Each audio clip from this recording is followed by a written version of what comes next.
مرحبا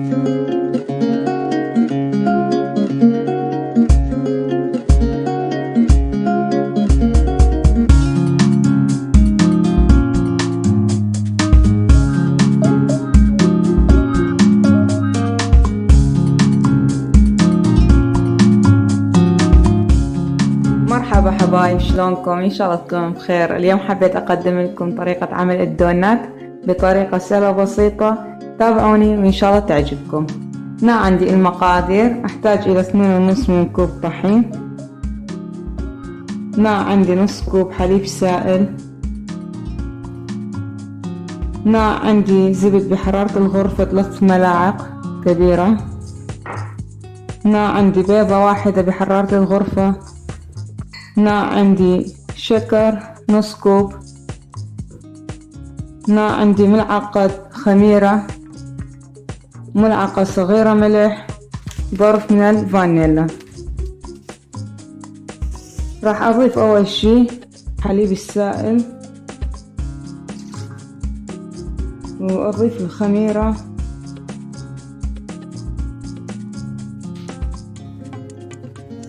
اضيف الشكر والسكر.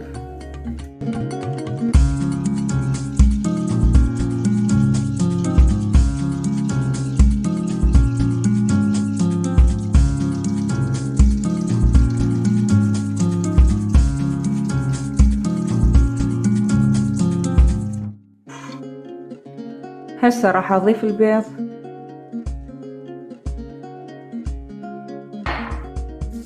راح اضيف وياه فانيلا.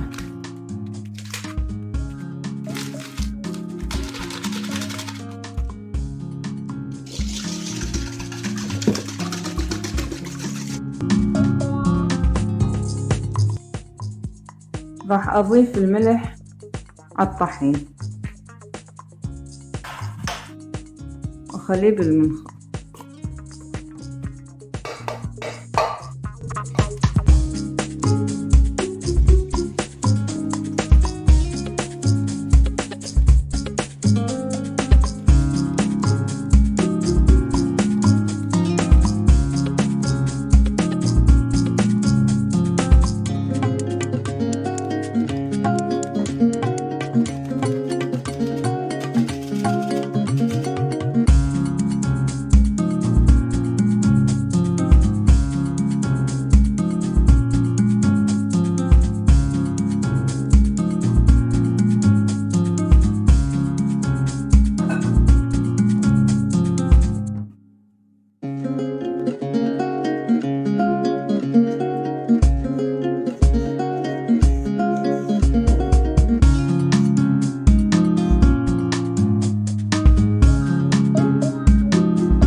وهسه راح اضيف 3 ملاعق زبدة، يكون بحرارة الغرفة ما يكون بارد، والحليب هم يكون دافئ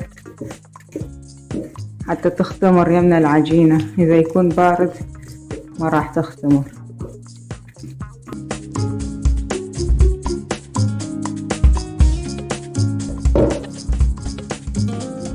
وبعد ما كملت العجن راح اغطيها بكيس نايلون.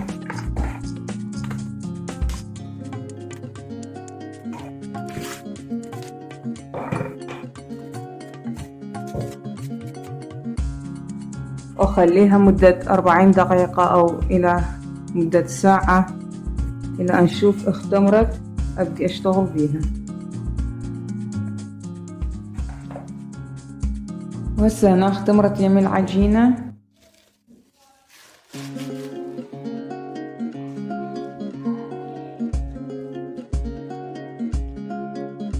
عفتها تقريبا فت ساعة. اذا الجو يمكن بارد عفوها اكثر او خلوا بيها خميرة، زيدوا من كمية الخميرة اكثر.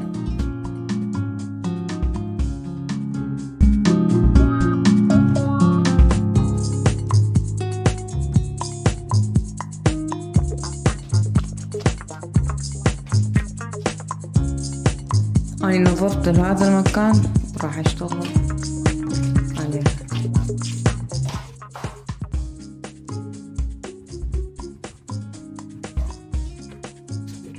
راح افتحها وبعدين اسويها دوائر، اشكلها على شكل دونات حتى بعدين نقليها.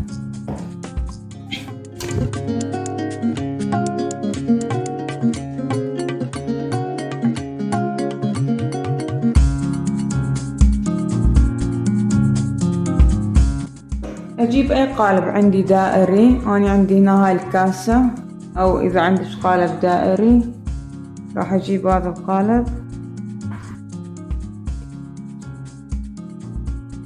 واقطع العجينة دوائر.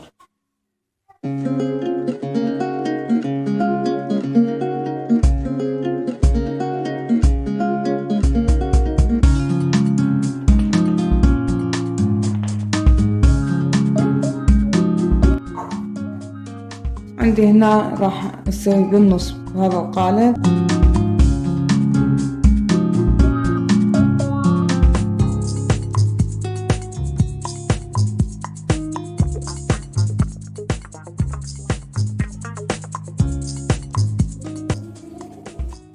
صارت يمي الدونات بهذا الشكل. هسه راح اعوفها 10 دقائق ترتاح واحضر الزيت على النار حتى نقليها كلها.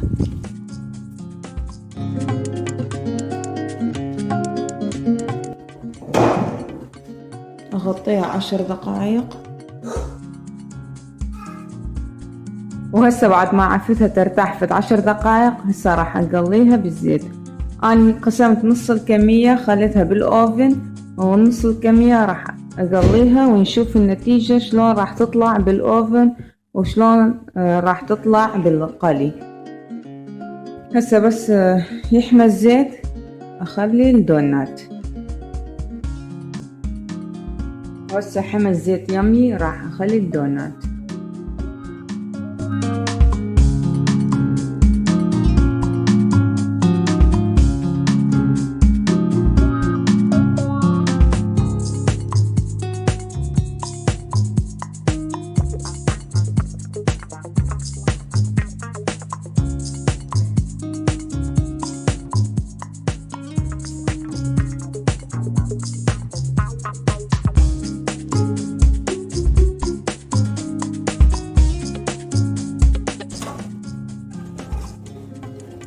وهسه بعد ما اخذت اللون راح اشيلها من الزيت.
كل الكمية راح اخليها شوية تبرد حتى نزينها.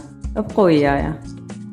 وبعد ما بردت يمي الدونات اخذت فد 10 دقائق راح ازينها بالصوص الشوكولاتة الكاكاو والحليب.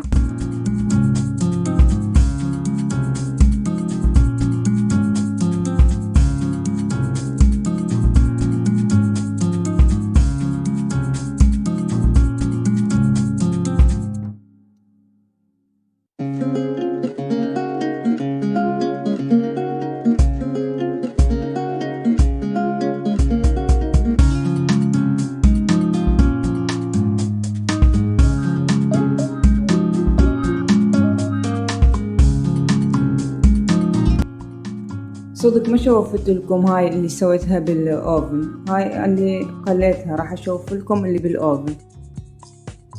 هاي اللي بالاوفن هيك طلعت، بس ما انتفخت هواية مثل اللي بالقلي، بس هم حلوة عجبتني. بس اللي المقلية عجبتني اكثر، بس هاي صحية اكثر لان ما ممتصة زيت.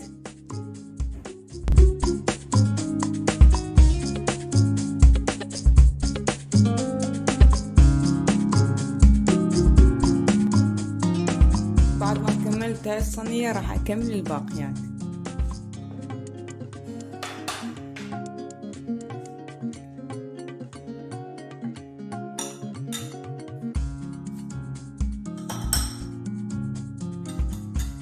راح ازين هاي اللي سويتها بالاوفن.